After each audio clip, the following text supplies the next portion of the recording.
muddy stages, I learned words tripping off of my fingertips and tongue, tasted sweetest chasing trains nighttime north on Mopac. Poetry gave me a canvas safer to decorate than myself, a way to spill the madness along lines other people understood.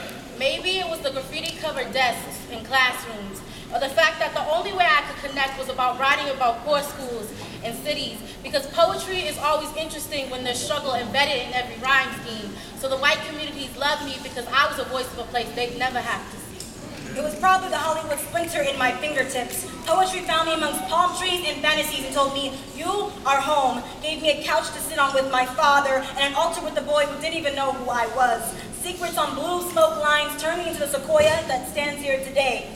To be a poet, forget what the media tells you.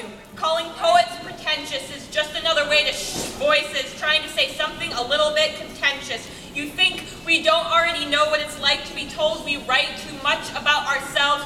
We are the conscious poets. The discomfort you feel is your brain telling you to start listening to something other than your own ignorance. Our stanzas weigh more than that. And I guess it's easy to blame us for our feelings escaping, suggesting that we should be emotionless instead of admitting that maybe we shouldn't have to deal with the experiences that pushed us to press our pens to these pages.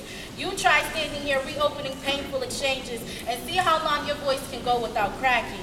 But this is not a documentary. This is our reality rarely seen. See, I like to write about the targets on black boys' backs, embedded like emblems on burlap sacks.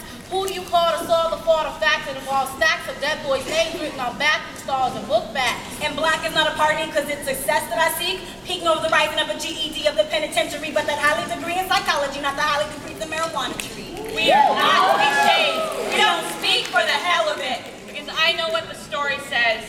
God created Eve from a rib of Adam, but they always forget to mention that nobody goes around breaking their own ribs. And without Eve, Adam wouldn't have known anything. So yeah, God didn't mean for you to be our walking grounds. We are our own goddesses. Poetry times 3. I spit on stage the very contents of a silent morning, and still I can communicate beyond the auditory. I have shed more than tears on these stages and gained more than battle scars in the process. But we do not embody a collection of tragedies. I gained self-esteem and confidence in phases, on stages with audiences that showed me my humbleness. Because love overpowers cockiness, rocking me like daddy's missing embrace. I needed something to catch me when I seemed to be falling in place.